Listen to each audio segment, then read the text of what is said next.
எஸ்ஐபிங்கிறது வந்து systematic investment. முன்னாடி நம்ம வந்து ஆர்டின்னு கேள்விப்பட்டிருப்போம், ரெக்கரிங் டெபாசிட். ஸோ ஆர்டிக்கும் எஸ்ஐபிக்கும் உள்ள டிஃபரன்ஸ் என்னன்னா, ஆர்டியில் வந்து நம்ம ஒரு ஆர்டி கணக்கை தொடங்குறதுக்கு முன்னாடி அவங்க சொல்லுவாங்க, நீங்கள் வந்து 1 இயர் நீங்கள் ஆர்டி நீங்கள் இன்வெஸ்ட் பண்ணீங்கன்னா உங்களுக்கு 7% இன்ட்ரெஸ்ட்.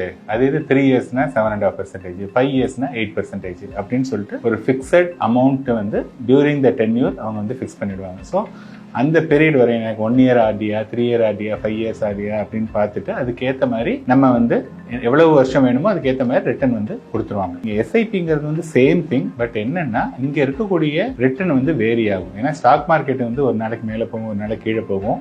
ஸோ எஸ்ஐபியில் வந்து என்ன அட்வான்டேஜ்னா, it captures both the ups and downs, ரெண்டுத்தையும் கேப்சர் பண்ணுறதுனால இதில் கிடைக்கக்கூடிய ஆவரேஜ் வந்து ஆர்டியில் கிடைக்கக்கூடிய ஆவரேஜை விட அதிகமாக இருக்குது. இப்போ வந்து லாஸ்ட்டு 5, 10, 15, 20 இயர்ஸ் அது வரையும் பார்த்தீங்கன்னா எஸ்ஐபியில் especially the small cap, mid cap அந்த மாதிரி இருக்கக்கூடிய செக்மெண்ட்டில் வந்து மோர் தென் 15% வரையும் கிடைச்சிருக்கு. வேறு ஆர்டியில் ஆவரேஜ் ரிட்டர்ன் பார்த்தீங்கன்னா 7 அல்லது 8% தான் வந்து கிடைச்சிருக்கு.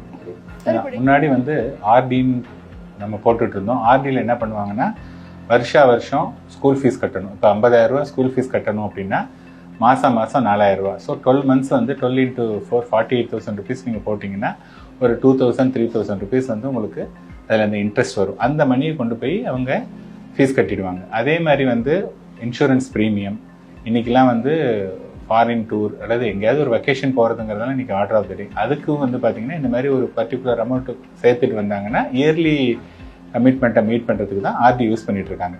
இப்போ ஆர்டிக்கும் எஸ்ஐபிக்கும் உள்ள டிஃப்ரென்ஸ் என்னென்னா, ஆர்டியில் வந்து இந்த ஃபிக்ஸட் அமௌண்ட்டு தான் கிடைக்குது, எஸ்ஐபியில் வந்து வேரியபிள் அமௌண்ட். ஸோ நான் சொன்ன மாதிரி 15% வந்து ஆவரேஜாக கிடைக்கும் அப்படின்னா, சம்டைம்ஸ் வந்து பார்த்தீங்கன்னா 40-50% கூட கிடைக்கும், சம்டைம்ஸ் நெகட்டிவ் 20-30% கிடைக்கும். ஸோ ஆவரேஜாக ஒரு 5 இயர்ஸ் பார்த்தீங்க அப்படின்னா you get a better average. So இப்போ வந்து என்ன பண்ணுறோம் அப்படின்னா, அவங்க வந்து ஒருத்தர் 20,000 ரூபா சம்பாதிக்கிறாங்கன்னா ஒரு 20% ஆஃப் த மணி அதுக்குன்னு சேர்த்து வைக்கிறாங்க. இன்றைக்கி வந்து ஒரு இன்ஜினியரிங் காலேஜ் படிக்கணும் அப்படின்னா இன்றைக்கி வந்து 25 lakhs ஆகுது 4 இயர்ஸ். இப்போ தான் ஒருத்தருக்கு குழந்தை பிறந்திருக்கு அப்படின்னா இன்னும் 17 வருஷம் கழிச்சு அவங்க வந்து அந்த குழந்தை இன்ஜினியரிங் காலேஜ் போகுது. அன்னைக்கு வந்து பார்த்தோன்னா த ரேட் ஆஃப் 8% இன்ஃப்ளேஷனில் இந்த 25 லட்ச ரூபாங்கிறது வந்து ரஃப்லி அபவுட் 95 lakhs. ஸோ இப்போ அந்த 95 lakhs வந்து மீட் அவுட் பண்ணுறதுங்கிறது ஒரு பெரிய விஷயம். ஆனால் இன்னைக்கு வந்து 10,000 ரூபா நீங்கள் ஸ்டார்ட் பண்ணிங்கன்னா இந்த நெக்ஸ்ட் 17 இயர்ஸில் அந்த 95 lakhs ஈஸியாக மீட் அவுட் பண்ணிடலாம். ஸோ எஸ்ஐபி வந்து என்ன பண்ணுதுன்னா, நம்மளுடைய லாங் டேர்ம் கோலுக்கு வந்து எல்லா கோலுக்கும் வந்து ஒரு அமௌண்ட்டை வந்து ஒதுக்கணும் அப்படின்னதுன்னா, நம்மளுடைய குழந்தையுடைய எஜுகேஷன், குழந்தையுடைய திருமணம், நம்மளுடைய ரிட்டையர்மெண்ட், இது மாதிரி எல்லாத்தையுமே மீட் அவுட் பண்ணுறதுக்கு எஸ்ஐபி யூஸ்ஃபுல்லாக இருக்குது. அண்ட் மோரோவர் எஸ்ஐபி வந்து இட் கிரியேட்ஸ் டிசிப்ளின்.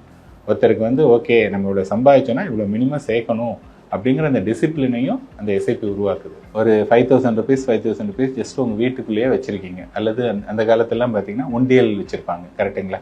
ஸோ உண்டியலில் வந்து 5,000 ருபீஸை போட முடியாது, பட் நீங்கள் வந்து 5,000 ருபீஸை ஜஸ்ட் உங்கள் வீட்டில் இல்லை அல்மேராவில் போடுறீங்க அப்படின்னா அந்த 5,000 ருபீஸ் அப்படி தான் இருக்குமே வழியே அது வந்து it will not yield any interest. எந்த இன்ட்ரெஸ்ட்டுமே ஈல்டு பண்ணாது. இப்போ 1 இயரில் நீங்கள் என்ன சேர்த்துருக்கீங்க? 60,000 ரூபா சேர்த்துருக்கீங்க. இப்போ நீங்கள் வந்து வேல்யூ படி பார்த்தீங்கன்னா 60,000 சொல்கிறீங்க. ஆனால் போன வருஷம் 60,000 ரூபாய்க்கு நம்ம என்ன பொருள் வாங்கினோமோ அதே பொருளை வந்து இன்றைக்கி வாங்கணும் அப்படின்னதுன்னா அதுக்கு நமக்கு 70,000 ரூபா தேவைப்படுது. அப்போ அந்த மணி நம்ம வீட்டிலேயே இருந்தது அப்படின்னதுன்னா அது இன்ஃப்ளேஷனே பீட் பண்ணலை. எதுக்காக வந்து எஸ்ஐபி மூலமாக போகிறோம் அப்படின்னதுன்னா, எஸ்ஐபியில் அதே ஒரு 60,000 போடும்போது அது ஒரு 66,000 அல்லது 70,000 ரூபா வரையும் வேல்யூ வந்து இன்க்ரீஸ் ஆகிறதுனால இந்த இன்ஃப்ளேஷனை பீட் பண்ணுது. அதனால தான் வந்து எஸ்ஐபியில் போடுறதுன்னு சொல்கிற மொழியை நம்மளா வீட்டில் வச்சு பண்ணோன்னா அதில் ரிட்டனே ரொம்ப கம்மியாக தான் இருக்கும்.